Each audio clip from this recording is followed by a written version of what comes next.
My girlfriend cried, "You never trust me," when I asked one question. Turns out she had every reason to cry. She cried before I even finished the sentence. Not tears of innocence, I know that now. Tears of someone who'd been waiting for the question and had already rehearsed the reaction. I just didn't know that yet. I was still the man who believed his girlfriend's tears meant he'd done something wrong. My name is Daniel Whitfield. I'm 33 years old. I run cybersecurity consulting for mid-sized companies out of Charlotte, North Carolina. The kind of work where you spend your whole career teaching systems to notice the thing that doesn't belong. I never once thought I'd need those same instincts at my own kitchen table. Her name was Sophie Marsh, 29 years old, marketing director at a fast-growing beverage startup downtown. The kind of woman who filled a room before she said a word. We met 3 years ago at a friend's rooftop birthday party. She was arguing, good-naturedly, with someone about whether Charlotte's skyline was underrated. And I found myself agreeing with her before I'd even introduced myself. We dated for a year and a half before she moved into my place off South Tryon. No ring yet, but we talked about it the way people talk about a future they both believe is already decided. For the first 2 years, it was good. Genuinely good, not the kind of good you have to talk yourself into after the fact. We cooked together on Sundays. We had a running joke about the terrible parking situation near her office. We fought sometimes, about money, about how much time her job ate up during launch season, but we always came back around. That's what you do when you think you're building something permanent. Then, somewhere around 14 months ago, something in the air of the relationship changed. Not dramatically, not with a single moment I could point to. Just a slow shift in temperature, the kind you don't notice until you're standing in a room that's gone cold and you can't remember when the heat went out. The first thing I noticed was her phone. Sophie had never been particularly private about it before. She'd hand it to me to change a song. Leave it face up on the counter while she showered. Around last spring, that changed. It started staying face down. Then it started staying in her bag instead of on the counter at all. When it buzzed at dinner, she'd glance at it with a stillness that didn't match, just work. And slide it back into her bag without a word. I told myself it was launch season. Her company was pushing a new product line, and startups eat people alive during those stretches. I gave her the benefit of the doubt because giving people the benefit of the doubt was, at that point in my life, something I still thought of as a virtue rather than a vulnerability. Then came the late nights. 2, sometimes 3 evenings a week. She'd come home after 9, sometimes closer to 10. Dinner cold on the stove, me on the couch with the TV playing something I wasn't watching. She'd kiss my cheek, drop her bag by the door, and head straight for the shower. When I asked how her day went, the answers were thin, launch stuff.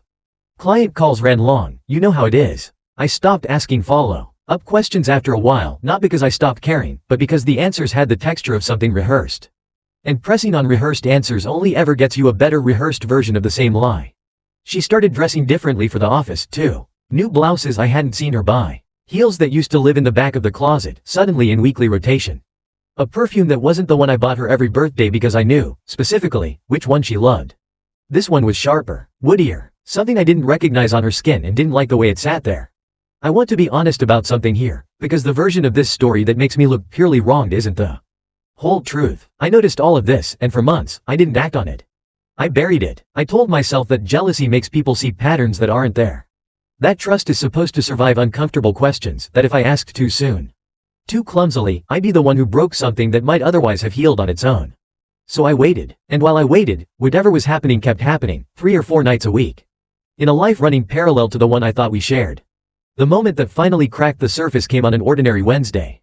Sophie had asked me to grab her insurance card from her desk drawer. She'd hurt her wrist at a spin class and needed it for an urgent care visit. I found the card easily enough. I also found, tucked behind a stack of old pay stubs in a drawer she rarely opened in front of me, a receipt from a hotel on the west side of the city. Dated 3 weeks earlier, a Tuesday, a day she'd told me she was working late on a client deck. I stood there holding that receipt with the insurance card still in my other hand. And something in my chest went very still, not the hot, immediate anger you'd expect. But a cold, clarifying quiet, the kind your body gives you right before it stops protecting you from a truth you've been circling for months. I put the receipt back exactly where I found it, folded the same way, tucked under the same stack of pay stubs. I brought her the insurance card. I told her I hoped her wrist felt better. And then I started paying very close attention, the way you do when you've spent your career building systems to notice exactly this kind of anomaly. I didn't confront her, not yet. In my line of work, you learn early that confronting a threat before you understand its full shape doesn't neutralize it.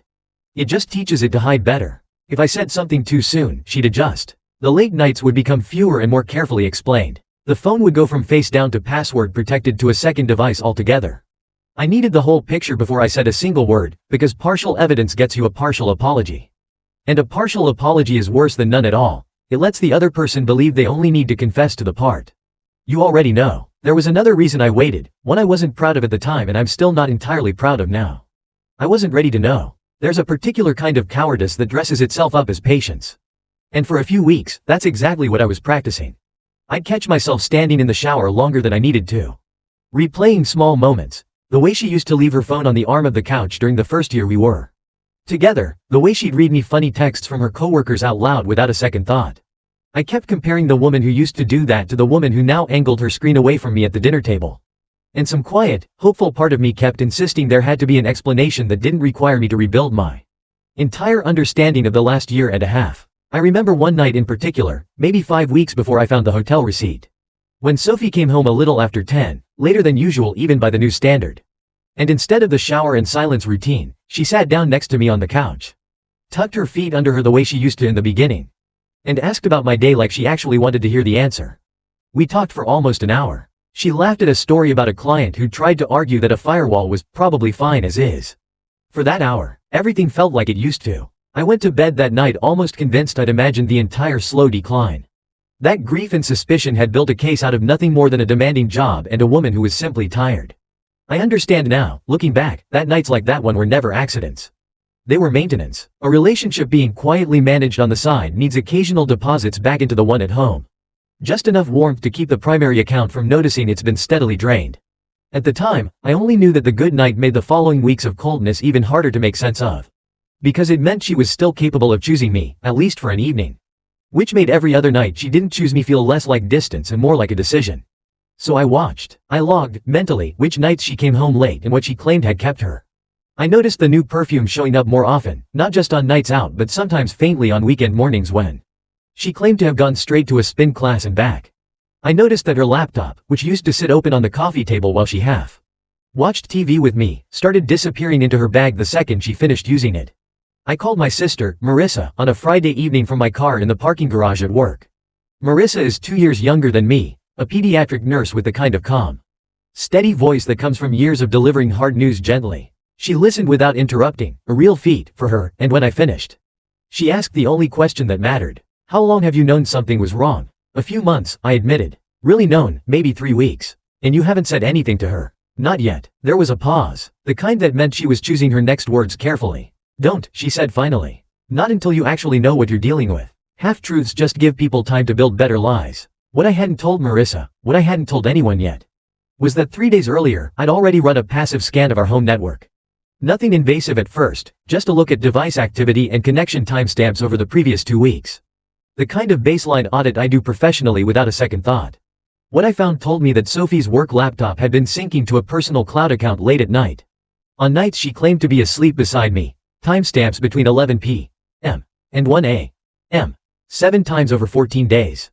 Not her company's shared drive. A personal account, registered under a name that wasn't hers. I didn't dig into the content yet. I wanted to be methodical, not reckless. I'd seen, professionally, what happens when people rush an investigation and act on half of what they find. They either miss the real threat entirely or they burn the whole relationship down chasing a shadow.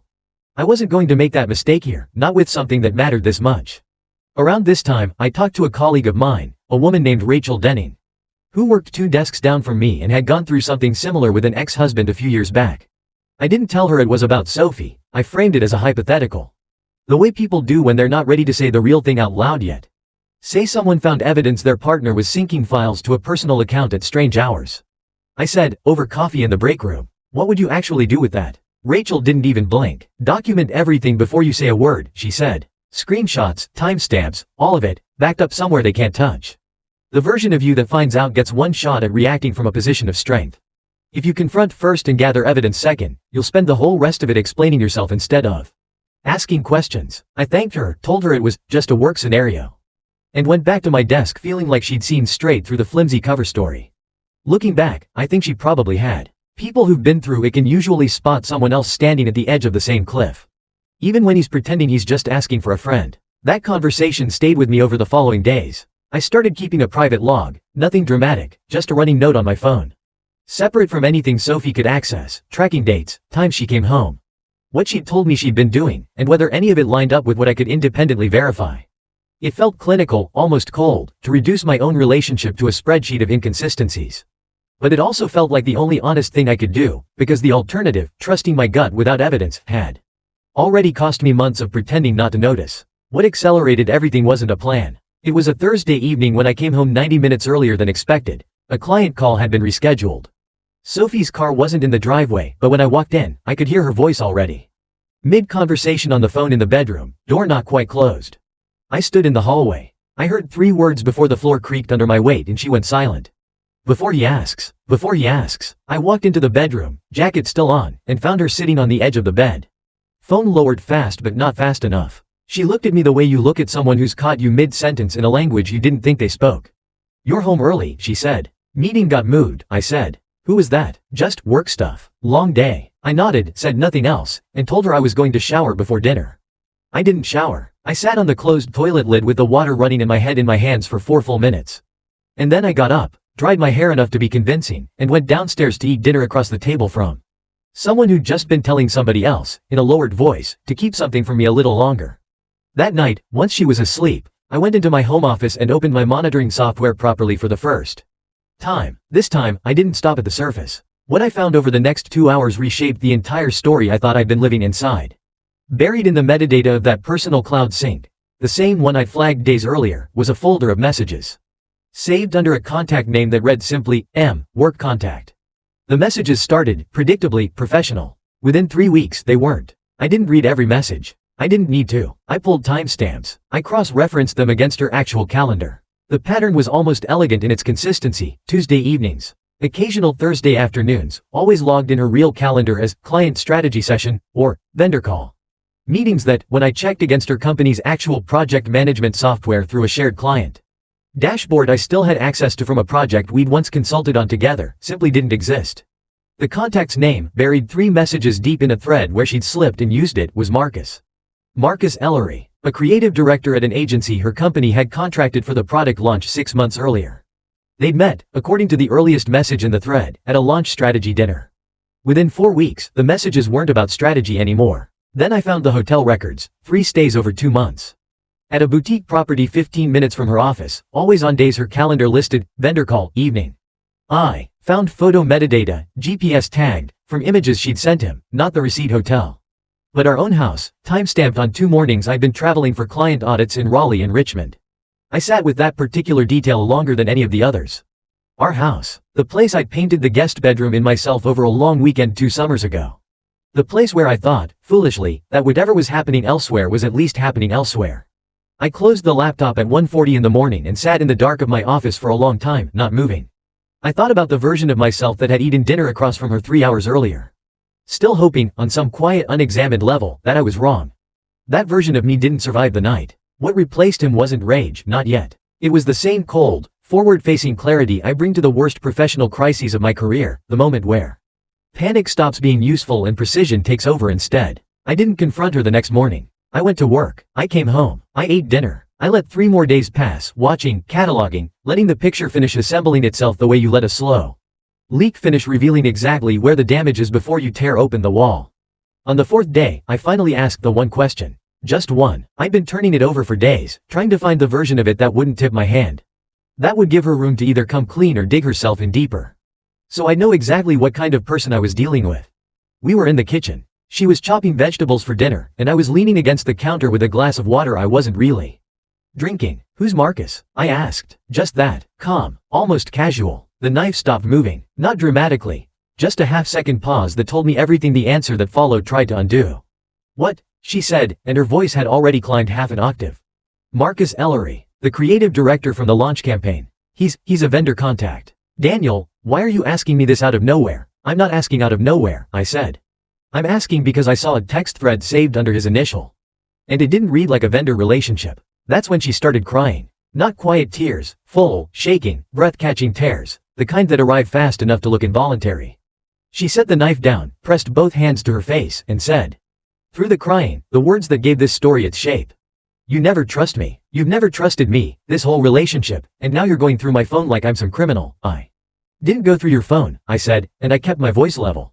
Because I could already feel what she was doing, turning the conversation Fast, from the question I'd asked to the question of whether I had the right to ask it at all. I asked you a name. That's all I did. You've been suspicious of me for months, she said, wiping her face, and it's exhausting, Daniel, it's exhausting being with someone who doesn't trust me. I want to be honest about something here. For about 4 seconds, it worked. That's the part that still sits uncomfortably with me, even now.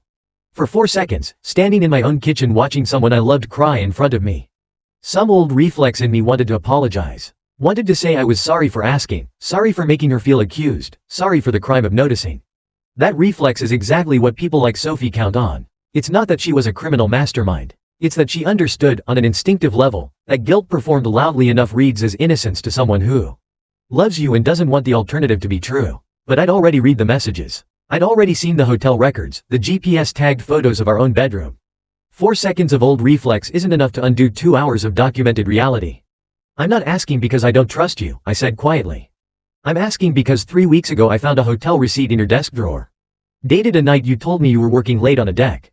And I've spent the last several days confirming what that receipt was actually for. She stopped crying almost instantly. Not gradually, instantly, the way a performance stops when the audience walks out of the theater. Her face didn't soften into vulnerability anymore. It hardened into calculation, and for the first time in the conversation, I was looking at the actual person instead of the character she'd been playing since I said the word, Marcus. You've been spying on me, she said, and her voice had gone flat, almost accusatory.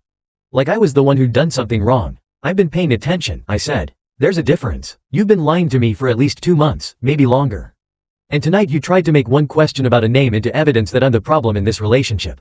She didn't have an answer for that. Not one, at least, that survived more than a few seconds of eye contact. I need some time, she said finally, grabbing her keys off the counter. I can't have this conversation right now. She left. I let her go. I didn't chase her down the driveway, didn't call after her, didn't do any of the things I might have done a year earlier when I still thought love meant fighting to keep someone in a room they wanted to leave. I stood in the kitchen, picked the knife back up off the cutting board, and finished chopping the vegetables she'd abandoned because I was still hungry. And I'd already done my crying, alone, in a bathroom with the water running 4 nights earlier. Word travels fast in a shared social circle, even when neither party is trying to spread it. Within about 2 weeks, most of our mutual friends knew something had happened. Though the details varied depending on who was telling the story. I found out, secondhand, that Sophie had told at least 2 of her closer friends a version where the relationship had simply run its course, and things had gotten complicated, language vague enough to avoid the specifics but clear enough to position her as someone navigating a hard breakup rather than someone who'd spent 5.5 months managing a double life. One of those friends, a woman named Priya Okonkwo Lane who'd known us both since before we started dating, called me directly, which I appreciated more than I expected to. I heard her version, she said, and it didn't sit right with me. Mostly because I know you, and you don't strike me as someone who'd end something solid over nothing. So I wanted to hear it from you, if you're willing to tell me. I told her the truth. Plainly, without embellishment. The phone, the late nights, the receipt, the messages, the 5.5 months. Priya was quiet for a moment after I finished. I'm sorry, she said finally. Not just for what happened, but because I think some of our friends are going to keep believing her version.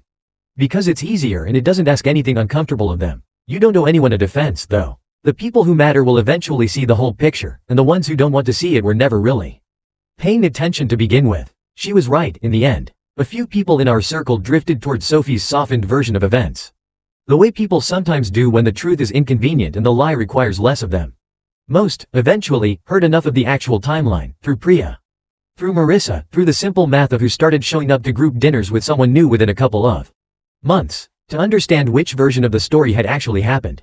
I stopped keeping score of who believed what fairly quickly. It cost more energy than it was worth, and I'd already spent enough energy that year cataloging evidence for someone who never deserved the effort in the first place. I called my sister that same night. She cried, I told Marissa. Full performance. Told me I never trust her. And then I told her about the hotel receipt. And the crying stopped like someone hit a switch. Marissa was quiet for a moment. That's the part that should scare you more than the affair, she said.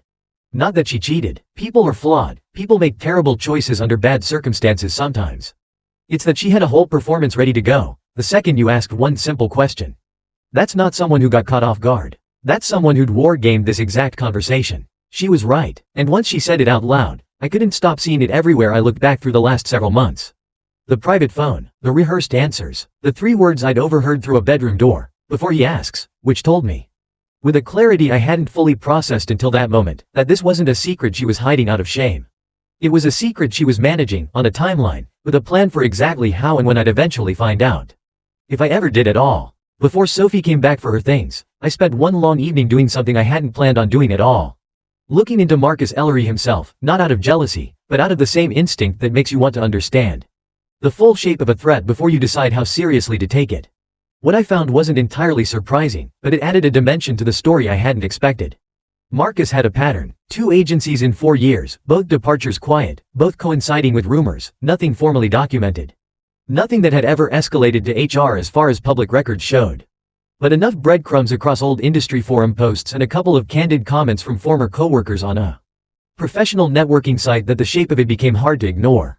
He was, by every indication I could piece together, someone who specialized in exactly this: finding women in demanding, high-pressure jobs, making them feel seen in a way their partners had stopped making them feel, and riding that feeling for as long as it served him before quietly moving to the next agency.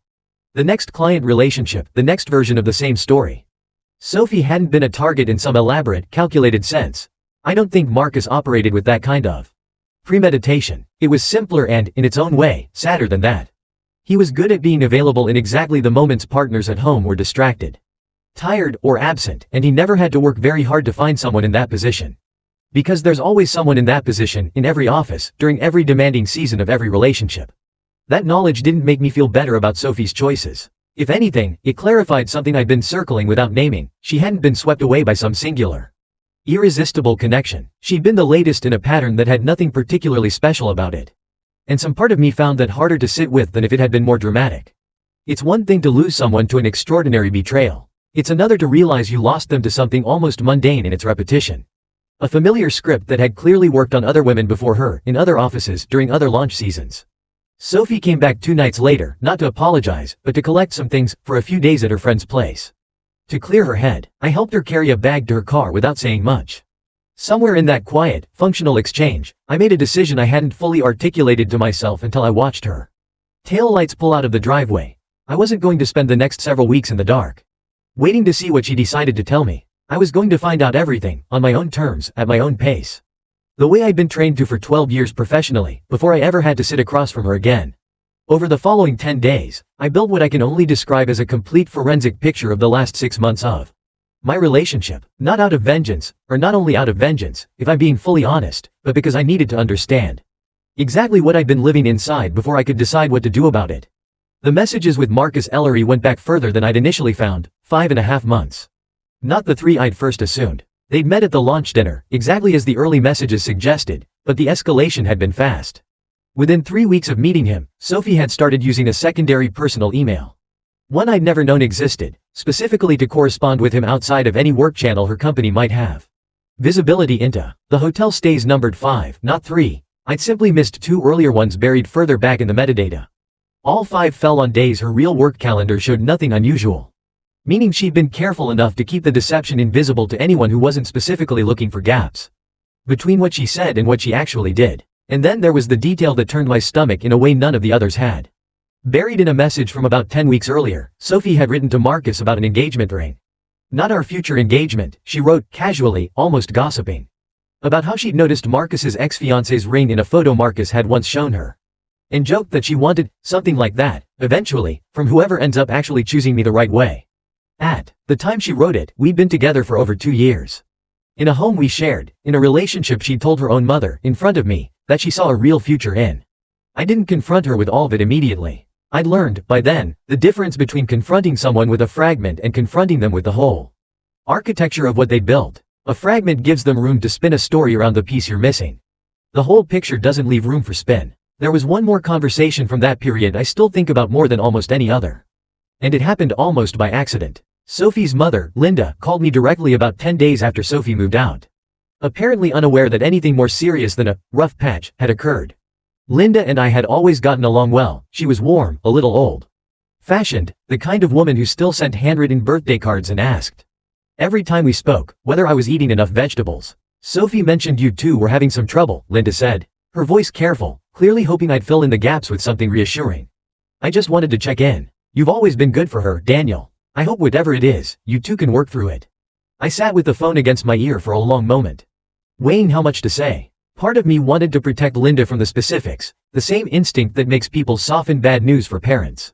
Out of a kind of inherited politeness. But I thought about Michelle, and about the letter I hadn't sent yet at that point but was already turning over in my mind, and about the general principle that people deserve the truth about their own lives.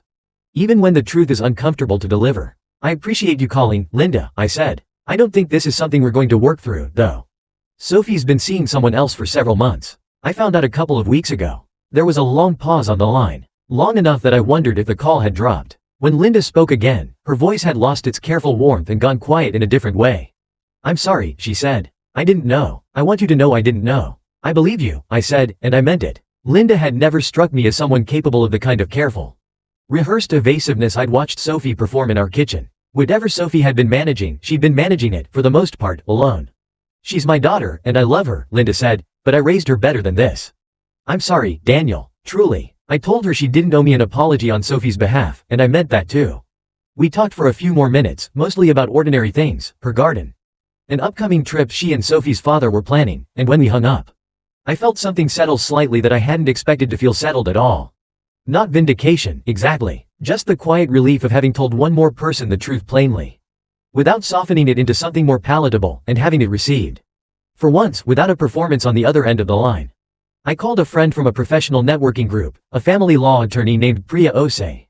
Not because I needed legal action exactly, Sophie and I weren't married.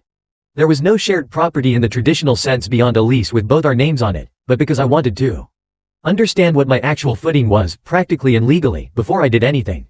You're not married, Priya said, once I'd laid it out over coffee. So this isn't a divorce case. But you mentioned a shared lease, and you mentioned she's been staying with a friend. Practically speaking, your biggest exposure here isn't legal, it's financial and logistical.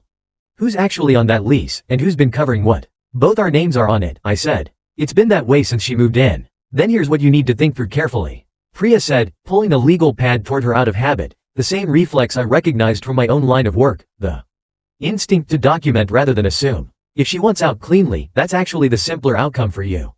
The complicated version is if she tries to stay on the lease as leverage. Or if she disputes who owns what inside the apartment. You mentioned furniture you bought together? Some of it. Most of the big pieces were mine before she moved in. A couch, a dining set, and a few smaller things we picked out together after. Keep receipts for anything you can find, she said, and don't get into a negotiation about any of it verbally if you can help it. Everything in writing, even if it's just a text confirming what was already said out loud. People remember conversations differently when there's an incentive to remember them differently. And right now, she has every incentive to remember things in whatever way costs her least. It was practical advice, unglamorous compared to the courtroom drama I'd read about in other people's stories. But it mattered more than I expected it to. Priya's mention of remembering things differently stuck with me longer than the rest of the conversation. Mostly because it forced me to admit something I hadn't wanted to admit yet, that even now, even with everything I documented, some small part of me still wondered whether I'd been too harsh. Too quick to end things instead of trying to repair them. It took me a few more days, and one more look through the message threads I'd already found, to remember that the doubt itself was a kind of residue from months of being told, gently and then not so gently, that my instincts couldn't be trusted. Priya's practical, unemotional advice was, in its own way, a reminder that my instincts had been right all along. And that the only mistake I'd made was doubting them for as long as I had. That question, simple as it sounds, sent me back through 18 months of shared expenses I'd never bothered auditing. Closely because I trusted the person I was auditing them with. What I found, once I actually looked, was its own quiet gut punch. Smaller than the affair but somehow just as clarifying. Sophie had been covering less and less of our shared expenses over the last several months, the same months. Almost exactly, that the affair had been running, while I'd been picking up more of the slack without really noticing. Distracted by everything else that had been quietly falling apart. It wasn't fraud. It wasn't criminal, the way the earlier story I'd studied about the husband and the shell company had been. It was smaller and, in its own way, sadder. A woman slowly checking out of a shared life financially and emotionally at the same time, redirecting her energy and her money toward a relationship she was building on the side. While letting me absorb the difference without ever telling me the actual math had changed. I didn't need Dana Osgood or Carla Yates for this one. I didn't need a forensic accountant. I needed a calculator, 18 months of bank statements, and about 6 hours on a Saturday morning. Sitting at my kitchen table with a cup of coffee going cold, adding up exactly how much of my own patience and money had quietly subsidized somebody else's secret. Sophie texted me 4 days after she left, the tone shifting from, I need space, to something closer to negotiation. She wanted to talk. She said she'd made A mistake, singular, as if 5 hotel stays and 5.5 months constituted one contained lapse in judgment rather than a sustained, deliberate second life. I agreed to meet her, not because I wanted reconciliation, but because I wanted to see, face to face, whether she'd tell me the truth once she thought I already knew it, or whether the performance would continue even now. We met at a coffee shop near her office, neutral ground, the kind of public setting where neither of us would raise our voices. She looked tired in a way that read, at first glance, like genuine remorse. I'd have believed it, a year earlier. I made a mistake, she said, once we'd both sat down with Marcus. It happened, and I know it's unforgivable, and I've been sick over it since the night you asked me his name. How long? I asked. She hesitated, just slightly. A couple months, she said. It's been 5.5 months, I said. The first hotel stay was in early spring. I have the receipt. I have 4 more after that. Her face did the same recalibration I'd watched happen in the kitchen the night I first asked his name, the quiet, involuntary collapse of a story she'd prepared for a version of me that didn't have the actual numbers. You've been going through everything, she said, and there it was again. The same reflex, turning my documentation into the accusation instead of her 5.5 months of lies. I've been finding out the truth, I said, evenly. Because you weren't going to give it to me voluntarily. You were managing this. You had a plan for how and when I'd find out, if I ever did. I heard you on the phone that Thursday, Sophie. Before he asks. That's what you said. You weren't ashamed of what you were doing. You were scheduling around it. She didn't cry this time. That, more than anything else in the entire conversation, told me everything about which version of her had been real in the kitchen that night, and which version had been a tool. What do you want from me? She said, quieter now, an apology. Fine, I'm sorry. What else is there? Nothing, I said. There's nothing else. I just needed to hear you stop pretending this was one mistake, because it wasn't. And I needed you to understand that the next time you tell someone they never trust you, you might want to make sure you've actually earned the trust you're accusing them of withholding. I stood up, left enough cash on the table to cover both coffees, and walked out into the early evening light without waiting for whatever she might have said next. There's a particular kind of quiet that settles into you after a conversation like that, not relief. Not yet, but the absence of a weight you'd been carrying so long you'd forgotten what it felt like to walk without it. The following weeks were, in their own unglamorous way, the real work of this story, not courtroom drama. Not a dramatic reveal in front of a room full of witnesses, but the slow, deliberate dismantling of a shared life. I bought out her half of furniture we'd purchased together. I had the lease transferred fully into my name, a process our landlord, an older man named Gerald Widmore who'd known us both for 2 years, handled without much comment beyond a sympathetic nod and a, these things happen. Son, I told my sister everything, eventually, not just the affair. But the quieter financial drift, the months of subsidized absence I hadn't noticed until I went looking. Marissa listened the way she always does, without interrupting. And when I finished, she said something that stuck with me longer than almost anything else in the whole ordeal. You know what the actual betrayal was, right? She said. It wasn't Marcus. People fall into bad decisions with other people sometimes, and it's ugly, but it's almost understandable in a vacuum. The real betrayal was watching you carry more of the relationship, financially and emotionally, while she was quietly investing everything she had left over somewhere else. Sorry, Mommy. She let you believe you were building something together while she'd already started building something else entirely. I thought about that for a long time. I still think about it, honestly, more than I think about the hotel receipts or the messages or the perfume that wasn't the one I bought her. Because the affair itself, as much as it hurt, was almost the smaller wound. The larger one was realizing that for months, I'd been the only person still fully present in a relationship the other person had already, quietly, mostly left. I didn't go looking for revenge in the traditional sense. There was no courtroom here. No judge reading a forensic report into the record. No dramatic public reckoning. But there was one thing I did, near the end of all of it, that I don't regret and don't plan to. Marcus Ellery, it turned out, wasn't single either. Buried in one of the earlier messages, casual and easy to miss, was a reference to his girlfriend, a woman named Elena, who Marcus had apparently been living with for the better part of 2 years, roughly the same timeline as my relationship with Sophie. Elena, according to a mutual industry contact I reached out to carefully and without revealing too much, had no idea any of this had been happening. I sat with that information for several days, the same way Colin Stafford, in a story I'd studied closely while building all of this, once sat with the knowledge of a pregnant woman named Michelle whose husband had done something similar. I asked myself the same question he must have asked himself. What would I want, in her position? I decided the answer was the same one he'd landed on. Nobody deserves to be the last person in the room who finds out the truth about their own life. I didn't send an angry message. I didn't accuse Marcus of anything directly to Elena, and I didn't frame myself as some kind of avenging outsider. I compiled what I actually had, dates, hotel confirmation details I'd cross-referenced, nothing invented, nothing embellished, and I had it delivered anonymously. Through a third-party mail service, the way you deliver a fact rather than a verdict. What she did with it afterward was entirely her decision, and it was never my place to know or to watch. Sophie found out about that particular consequence roughly 3 weeks later, when Marcus, apparently, had his own reckoning to deal with at home. She called me, furious, accusing me of ruining things that, as far as I was concerned, she and Marcus had already ruined themselves. 5.5 months earlier, the first time either of them chose a hotel room over honesty. You didn't have to do that, she said. No, I agreed. I didn't have to. But nobody made you send those messages either, and nobody made you book 5 hotel stays across 2 months while telling me you were working late on a debt. We all get to choose what we do with the truth once we have it. I chose to make sure someone else finally had hers. She didn't have a response to that. There wasn't really one available to her. 3 months later, on a quiet Saturday evening, I found myself painting the guest bedroom again, the same room I'd painted for the two of us, years earlier, in a house that was now simply mine. I'd repainted it a different color this time, something warmer. Something that belonged entirely to the life I was building now rather than the one that had quietly ended somewhere in a series of hotel receipts I'd never been meant to find. I think about the moment in the kitchen sometimes, the crying. The accusation. You never trust me. And I understand now what I didn't understand in the 4 seconds it almost worked. On me. Trust isn't a feeling you're supposed to extend blindly no matter what evidence accumulates against it. It's something that has to be earned honestly, continuously, by the person asking for it. Sophie wanted the benefits of my trust without ever having done the quiet, unglamorous work of deserving it. When I finally asked one simple question, the crying wasn't remorse. It was the last tool available to someone who'd run out of better ones. I didn't win anything, exactly, the way you don't really win after finding out something like this. There's no trophy for having correctly diagnosed the collapse of something you'd hope would last. But there was, eventually, a version of peace in it, the particular quiet relief of finally understanding the true shape of something you'd spent months only seeing the shadow of. A year later, I'm still in the same house, guest bedroom repainted. Lease fully in my name, the kitchen where it happened repainted too.